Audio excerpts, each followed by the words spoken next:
Hello बच्चों, आपका अपने YouTube channel Parth Keshav science में स्वागत है। आज हम क्लास 12th का फिजिक्स का फर्स्ट चैप्टर स्टार्ट करने वाले हैं और ये सीरीज लगातार चलेगी। ठीक है, तो आज हम क्लास 12th की फिजिक्स का फर्स्ट चैप्टर स्टार्ट करने वाले हैं। तो फर्स्ट चैप्टर आपका है वैद्युत आवेश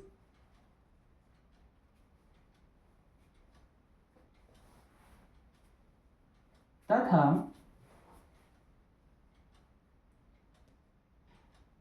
वैद्युत क्षेत्र।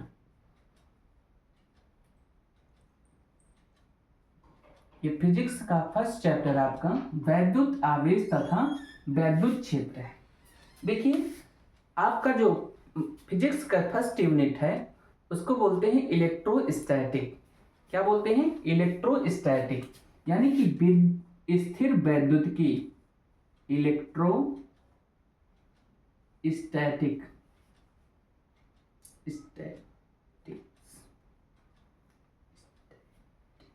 स्टैटिक्स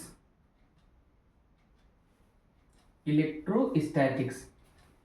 इसमें इलेक्ट्रोस्टैटिक जो है ये दो शब्दों से मिलकर बना है। एक हो गया इलेक्ट्रो, दूसरा आपका स्टैटिक, जिसमें इलेक्ट्रो का अर्थ होता है आवेश। इलेक्ट्रो का अर्थ होता है आवेश यानी कि चार्ज, और स्टैटिक जो है इसका अर्थ होता है स्थिर। इस प्रकार से आप कह सकते हो इलेक्ट्रोस्टैटिक यानी स्थिर वैद्युतिकी का जो अर्थ होगा स्थिर आवेश से है। यानी स्थिर वैद्युतिकी का हम अध्ययन जो करेंगे उसी को इलेक्ट्रोस्टैटिक बोलते हैं। स्थिर आवेशों का अध्ययन ही करना ही क्या कहलाएगा? स्थिर वैद्युतिकी। हेडिंग आप बना सकते हैं कि स्थिर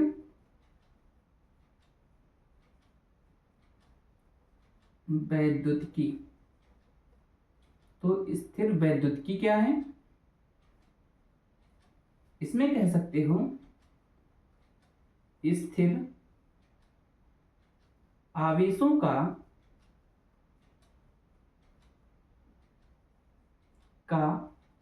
अध्ययन करना ही स्थिर वैद्युतिकी कहलाता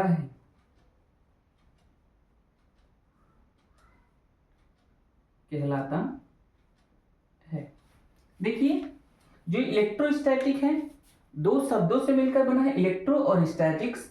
इलेक्ट्रो का अर्थ होता है आवेश यानी कि चार्ज, और स्टैटिक का अर्थ होता है स्थिर। इस हिसाब से आप कह सकते हो कि स्थिर आवेशों का अध्ययन करना ही स्थिर इलेक्ट्रोस्टैटिक कहलाता है या स्थिर वैद्युतिकी कहलाता है। ठीक है, तो इस यूनिट में हम लोग स्थिर आवेशों के बारे में पढ़ेंगे। इस यूनिट में हम स्थिर आवेशों के बारे में पढ़ेंगे। देखिए, इलेक्ट्रोस्टैटिक यानी कि जो फर्स्ट यूनिट है यानी इकाई 1 में, इसमें आपके दो चैप्टर हैं। कितने हैं? दो चैप्टर। पहला चैप्टर तो आपका ये है स्थिर वैद्युत आवेश तथा वैद्युत क्षेत्र। दूसरा है स्थिर वैद्युत विभव, या इसको कह सकते हैं वैद्युत विभव व धारिता। जो दूसरा चैप्टर है आपका वैद्युत विभव व धारिता कह सकते हो। पहला चैप्टर आपका हो जाएगा वैद्युत आवेश तथा वैद्युत विभव, वैद्युत आवेश तथा वैद्युत क्षेत्र। दूसरा आपका वैद्युत विभव व धारिता। तो ये लगभग आपका जो होता है ये 5 नंबर का लगभग होता है। इसमें आपका 3 नंबर, यूपी बोर्ड में आपका लगभग 5 नंबर का इस चैप्टर से आता है, और वैद्युत विभव व धारिता से 3 नंबर का आता है। ये यूनिट आपका लगभग 8 नंबर का है। तो आइए हम इसके बारे में अध्ययन करते हैं। तो फर्स्ट चैप्टर के बारे में क्या है? वैद्युत आवेश। आवेश क्या है इसके बारे में हम लोग पढ़ते हैं। सबसे पहले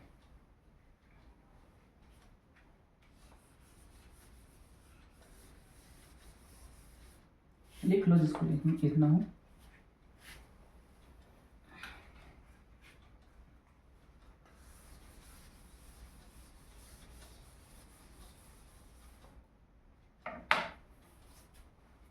अब बात आती है फर्स्ट चैप्टर की, वैद्युत आवेश तथा विभव। तो देखिए यहाँ पर बात आती है आवेश की। सबसे पहले हम जानेंगे कि आवेश क्या है। क्या जानेंगे? आवेश क्या है। आवेश क्या है, ठीक है। तो आवेश के बारे में जानेंगे कि क्या होता है आवेश। जैसे मान लीजिए कोई भी पदार्थ है, सभी पदार्थ में क्या होते हैं? आवेश से हैं, या उसमें एक नाभिक होता है, नाभिक में प्रोटॉन और न्यूट्रॉन होते हैं, और उसके चारों ओर कक्षा में क्या करते हैं? इलेक्ट्रॉन कक्षा में चक्कर लगाते रहते हैं। तो देखिए मान लीजिए आपके पास ये कोई पदार्थ है। क्या है? पदार्थ है।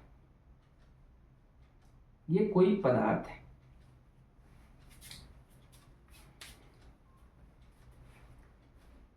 इस हिसाब से कह सकते हो कि कोई आवेश अपने ओर क्या करे? चारों ओर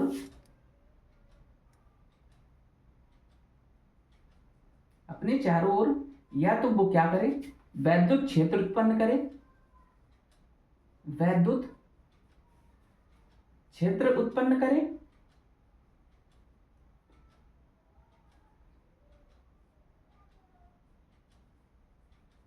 या फिर मैग्नेटिक यानी कि चुंबकीय क्षेत्र उत्पन्न करे।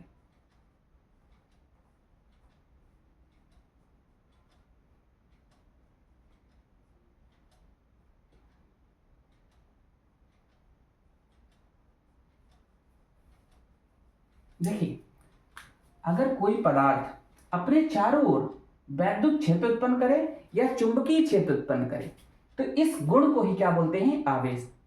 समझ में आया कि कोई पदार्थ है, जैसे मान लीजिए ये पदार्थ है, अपने चारों ओर वैद्युत क्षेत्र उत्पन्न करे या चुंबकीय क्षेत्र उत्पन्न करे, यही गुण क्या कहलाता है? वैद्युत आवेश। क्या कहलाता है? ये जो वैद्युत आवेश है, अगर वैद्युत क्षेत्र उत्पन्न करे या चुंबकीय क्षेत्र उत्पन्न करे, उसे ही क्या बोलते हैं? आवेश। या फिर आप परिभाषा के रूप में लिख सकते हैं, आवेश द्रव्य से संबंधित वह गुण है। आवेश द्रव्य यानी कि पदार्थ से संबंधित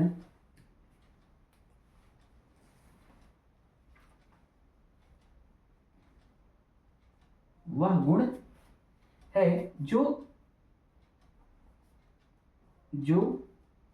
अपने चारों ओर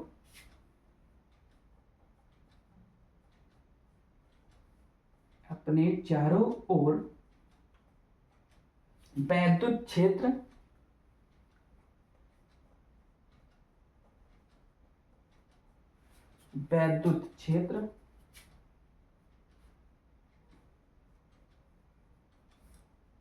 व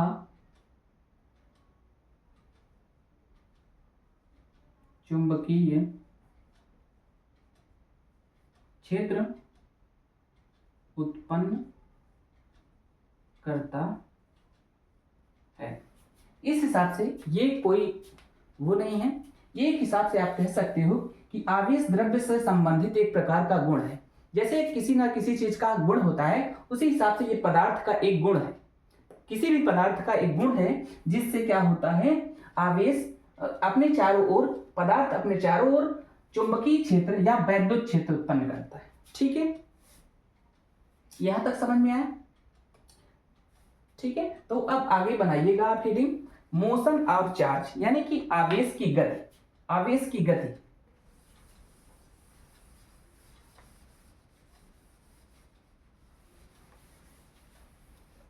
नेक्स्ट हेडिंग है आपकी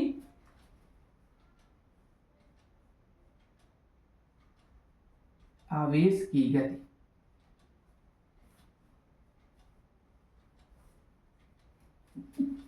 आवेश की गति यानी चार्ज ऑफ मोशन, इसको क्या बोलेंगे? चार्ज ऑफ मोशन या मोशन ऑफ चार्ज। ठीक है, जैसे मान लीजिए ये गति मान लीजिए कई प्रकार की हो सकती है।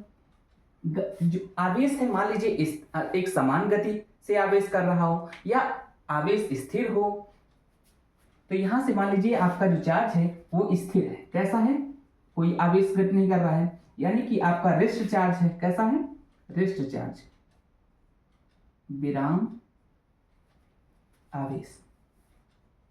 विराम आवेश यानी कि रेस्ट चार्ज, क्या बोलते हैं, रेस्ट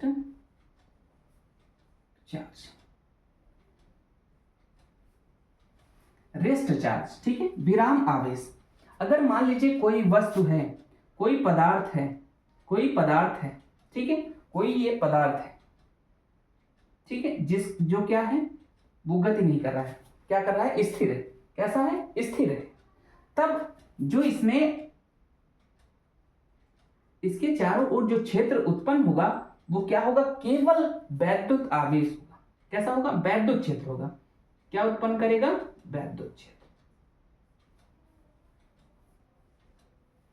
अगर मान लीजिए कोई पदार्थ है वो गति नहीं कर रहा है, वो क्या करेगा, आवेश, मान लीजिए इस पर क्यों आवेश है, तो क्या करेगा, केवल और केवल क्या करेगा, वैद्युत क्षेत्र उत्पन्न करेगा। अगर कोई आवेश विराम अवस्था में है, कैसे है, विराम अवस्था में है, तो वो क्या प्रोड्यूस करेगा, सिर्फ वैद्युत क्षेत्र उत्पन्न करेगा, क्या करेगा, तो यहां पे लिख सकते हैं केवल वैद्युत क्षेत्र, केवल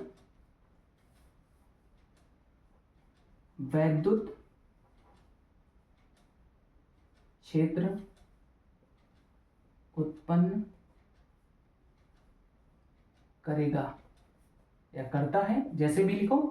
अगर विराम में कोई आवेश है, कोई आवेश विराम में है, तब वह क्या करता है, केवल और केवल वैद्युत क्षेत्र उत्पन्न करता है, ठीक है। यहां तक समझ में आया आप सबको,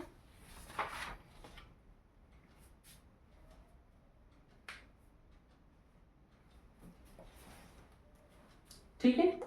अब दूसरी हेडिंग बना सकते हैं, यूनिफॉर्म मोशन ऑफ चार्ज, यानी एक समान गति।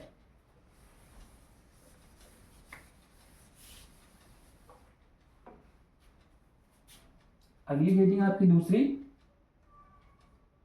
एक समान गति आवेश, एक समान गति आवेश। इंग्लिश में इसको लिखना चाहो तो लिख लो uniform motion of charge, uniform motion of charge.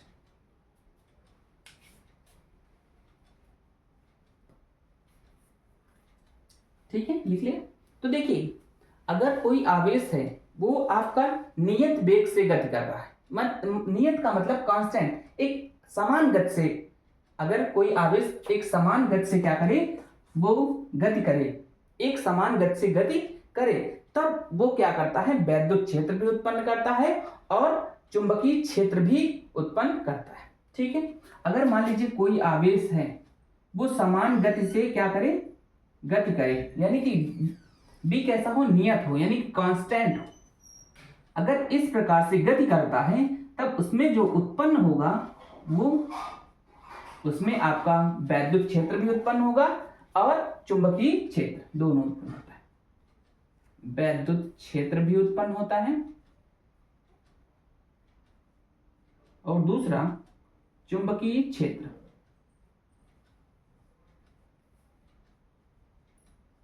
चुंबकीय क्षेत्र भी उत्पन्न होगा। यानी कि आप कह सकते हो इलेक्ट्रिक फील्ड और मैग्नेटिक फील्ड दोनों प्रकार के क्षेत्र क्या होते हैं, उत्पन्न होते हैं। कब, जब एक समान गति से आवेश गति कर रहा हो, ठीक है। अगर देखिए, अगर आवेश स्थिर है तब वह केवल और केवल क्या प्रोड्यूस करता है या उत्पन्न करता है, वो वैद्युत आवेश, वैद्युत क्षेत्र उत्पन्न करता है। क्या उत्पन्न करता है बेटा, वैद्युत क्षेत्र। लेकिन अगर वह आवेश एक समान गति से गति कर रहा है तब वह इलेक्ट्रिक फील्ड यानी कि वैद्युत आवेश, वैद्युत क्षेत्र तथा मैग्नेटिक फील्ड यानी कि चुंबकीय क्षेत्र दोनों उत्पन्न करता है, ठीक है।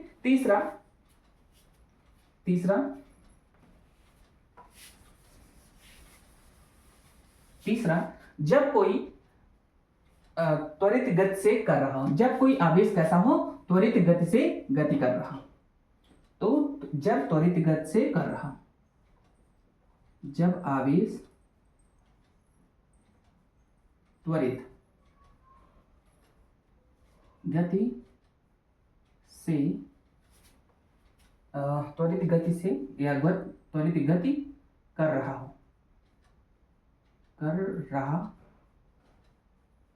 ठीक है। जब आपका आवेश है त्वरित गति कर रहा हो, ठीक है, यानी कि क्यों कैसा हो, आवेश त्वरित हो यानी एक्सेलरेट हो।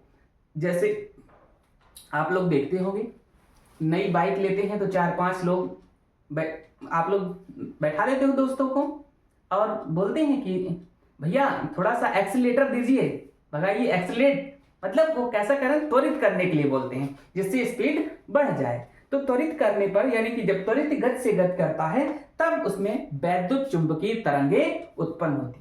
तब कैसे होगी, वैद्युत चुंबकीय तरंगे उत्पन्न होती। अगर ये आवेश कैसा हो, एक्सेलरेट हो, यानी कि जो आपका क्यों है, आवेश जो है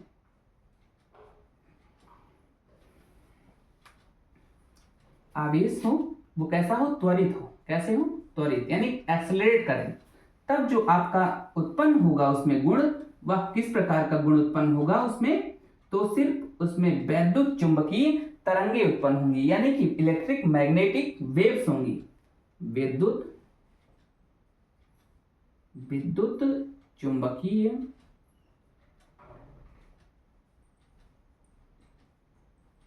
तरंगे उत्पन्न होती। ठीक है, अगर ठीक है, यानी कि इसको क्या बोलेंगे, इलेक्ट्रोमैग्नेटिक वेव्स।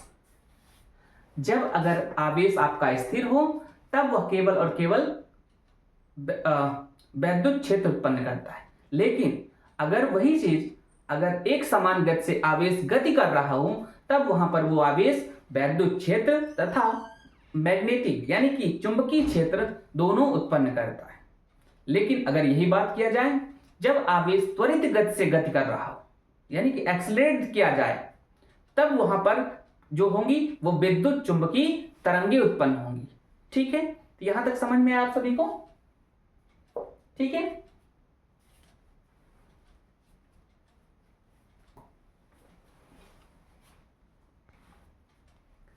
तो बच्चों देखिए, अभी हम आवेश की गति के बारे में पढ़ लिए, जान लिए कि अगर आवेश विराम अवस्था में है तो वह विद्युत क्षेत्र उत्पन्न करता है, केवल और केवल विद्युत क्षेत्र उत्पन्न करता है। लेकिन वही आवेश अगर एक समान रूप से गति कर रहा है, एक समान रूप से गति कर रहा है, तब वहां पर वो मैग्नेटिक फील्ड यानी कि चुंबकीय क्षेत्र और विद्युत क्षेत्र दोनों उत्पन्न करता है। तीसरा, जब अगर त्वरित गति से गति कर रहा हो तब वहां पर क्या होता है, विद्युत चुंबकीय तरंगे उत्पन्न होती। ठीक है, तो ये इस प्रकार के गुण हैं। जैसे क्वेश्चन आपका बनता है, ये तो 1 नंबर में जैसे बनता है विकल्प में आपको 4 विकल्प दिया जाए। जैसे मान लीजिए कि क्वेश्चन ये कह दे कि जब कोई चार्ज यानी कि आवेश विराम अवस्था में है तब वह क्या उत्पन्न करता है, किस प्रकार का क्षेत्र उत्पन्न करेगा, तब वहां पर आपका जो विकल्प होगा, मान लीजिए पहला दे दें चुंबकीय क्षेत्र यानी कि आप कह सकते हैं मैग्नेटिक फील्ड। दूसरा आपका जो विकल्प दे दें वो देगा आपका वैद्युत क्षेत्र यानी कि इलेक्ट्रिक फील्ड। तीसरा आपका विकल्प दे दें वैद्युत तथा चुंबकीय क्षेत्र। तीसरा, चौथा, इनमें से कोई नहीं, इनमें से कोई नहीं। तो अगर आपका जैसे आवेश कैसा हो विराम अवस्था में, क्वेश्चन आपका रहेगा यानी कि प्रश्न रहेगा आवेश कैसा हो विराम अवस्था में, आवेश विराम अवस्था में हो तो वह किस प्रकार का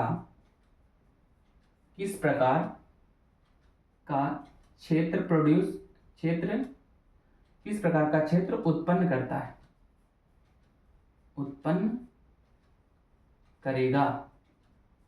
तब यहां पर आपका रहेगा पहला चुंबकीय क्षेत्र, दूसरा वैद्युत क्षेत्र, तीसरा वैद्युत तथा चुंबकीय क्षेत्र, या चौथा इनमें से कोई नहीं।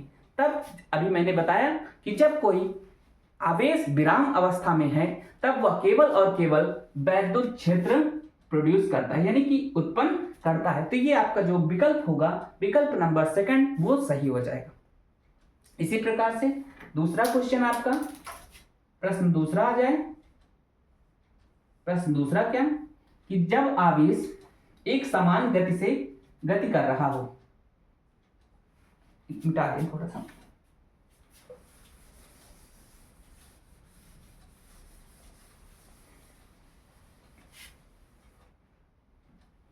अगला प्रश्न आपका जैसे आ जाए, जब आवेश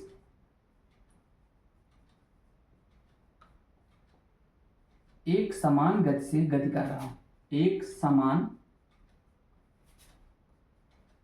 गति से गति कर रहा हो, तब वह किस प्रकार का क्षेत्र उत्पन्न करेगा या करता है। ठीक है, तो आपका जो विकल्प नंबर पहला हो जाएगा वैद्युत क्षेत्र, या केवल वैद्युत क्षेत्र, ऐसे लिख लो, केवल वैद्युत क्षेत्र। दूसरा केवल चुंबकीय क्षेत्र, या केवल ना लिखोगे तब भी चलेगा ना, तब भी वही इसका आंसर आएगा। तीसरा विद्युत, यानी कि वैद्युत, या विद्युत बोलो या वैद्युत बोलो, एक ही बात है, वैद्युत क्षेत्र व चुंबकीय क्षेत्र, चुंबकीय क्षेत्र। अगला चौथा, इनमें से कोई नहीं, नन ऑफ दीज, इनमें से कोई नहीं। ठीक है, जैसे जब कोई आवेश एक समान गति से गति कर रहा हो, तब वह किस प्रकार का क्षेत्र उत्पन्न करेगा, या तो कह सकते हो केवल वैद्युत क्षेत्र, या केवल चुंबकीय क्षेत्र, या वैद्युत क्षेत्र व चुंबकीय क्षेत्र, या अगला इनमें से कोई नहीं। तो देखिए अभी हमने जानकारी प्राप्त की कि जब एक समान गति से करता है तब उसमें दोनों प्रकार के क्षेत्र उत्पन्न होते हैं। तब क्या होते हैं, दोनों प्रकार के क्षेत्र उत्पन्न होते हैं। तो ये विकल्प हमारा तीसरा सही हो जाएगा। ठीक है, या फिर इनमें से कोई नहीं, यहाँ पे दे दिया जाए वैद्युत चुंबकीय तरंगे दे दिया जाए, एक विकल्प ये भी पढ़ा दिया जाए कि वैद्युत चुंबकीय तरंगे। और अगला ऐसे इसी प्रकार से तीसरा जब क्वेश्चन होगा, क्या होगा तीसरा प्रश्न,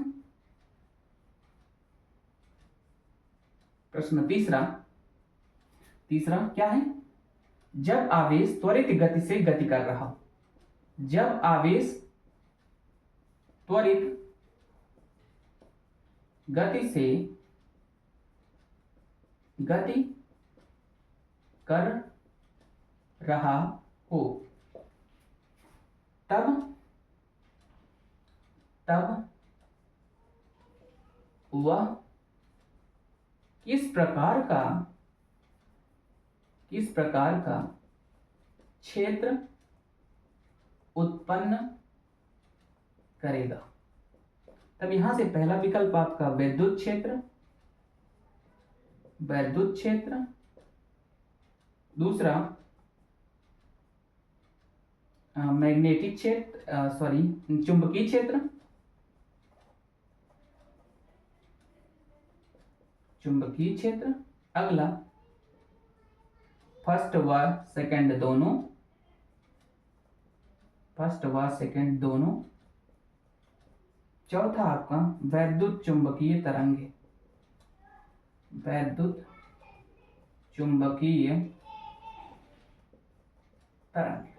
ठीक है, तो यहां तक हम लोग पढ़ चुके थे कि वैद्युत चुंबकीय तरंगे जब आवेश त्वरित गति से आवेश करता है तब किस प्रकार का वो क्षेत्र रहेगा, तो वैद्युत चुंबकीय तरंगे। ठीक है, तो आज का सेशन हम यहीं पर समाप्त करते हैं। अगर अच्छा लगे ये हमारा वीडियो तो आप लोग लाइक, शेयर और सब्सक्राइब जरूर करिए, और कमेंट करके बताइए कि ये सेशन कैसा लगा, जिससे हम ये और इसी तरीके से आपको समझाने का प्रयास करें और निरंतर वीडियो बनाने का प्रयास करो। तब तक के लिए जय हिंद, धन्यवाद।